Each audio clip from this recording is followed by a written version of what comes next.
a lerioù. Matre len, me an aout rit n'an ol draoù, pe dost, a zo de hout vid gel kozel eus a lerioù. E branek vel just. Sed az per dra da binvidikad o kiriaou ak neus. Ar skrivanerez, ar skrivanierezet, ar golo, ar goloio. An ti emban, an ti zemban. An armel lerioù, an armelioù lerioù. An olweziadur, an olwezadurioù.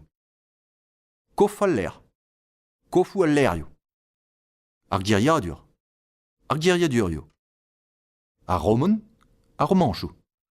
Ar chavist, ar chabistrou. Ar merch-pajen, ar merchou-pajen. Ar gol kegn, ar goloioù kegn. A lagaen, a lagadenn. A ler bannoù treset, a lerioù bannoù treset. An dolen, an tolennoù. A lenneaz, a lennerezet.